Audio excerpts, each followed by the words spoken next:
many years, for a good long time, there have been brilliant inventors and founders in the disability market who are coming up with solutions. And there's been absolutely conspicuous absence of capital investment and access to commercial capital. What we're seeing now with the confluence of capital, availability of capital, social innovation, and civil rights, and not to mention technological innovation, is that we're seeing that some of the problems, and I say problems, I should say barriers, like, for instance, wayfinding and geospatial navigation for people who are blind. People who are blind have been using a white cane for navigation for over a century. But yet we're seeing in the disability market today, people who are looking at various solutions using LiDAR, using algorithms, using iPhone technology, using geospatial mapping to edify and make more accurate wayfinding.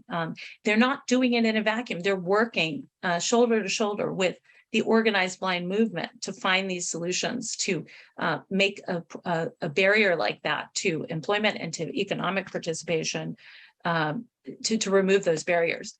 You know, when I think of once in 100-year problems, I think about less than 10% of people who are blind who have access, who access and read Braille. Braille is expensive. Printing Braille around the world and distributing it is hard. And yet there are refreshable Braille displays that are a piece of digital technology that until now have cost $12,000 per unit, because there hasn't been access to investment capital to scale and sustain at a lower price point, access to digital technology. Reading, I mean, these are once in 100-year problems that have direct imports to the fact that, you know, the vast majority of people who are blind, regardless of their educational status, are disconnected from work and are underemployed today. And yet there are solutions that are entering the marketplace that can remove barriers. One of my dearest mentors from the blind community was telling me that he really wished that he knew what a Watson-Crick DNA strand was. That textbooks, you know, there has been a lack of access to visual imagery.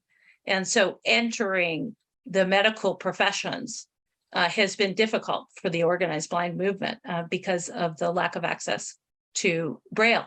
But now we're seeing across the world a movement towards tactile Braille to show imagery through raised pins on a tactile Braille machine. Which will, you know, if done correctly, will dramatically improve access to science, STEM, medical education, exactly for solving for that problem. So that's what we mean about epic problems that will be solved. The knock-on effects are clear, not just to those disability subpopulations, but to all of society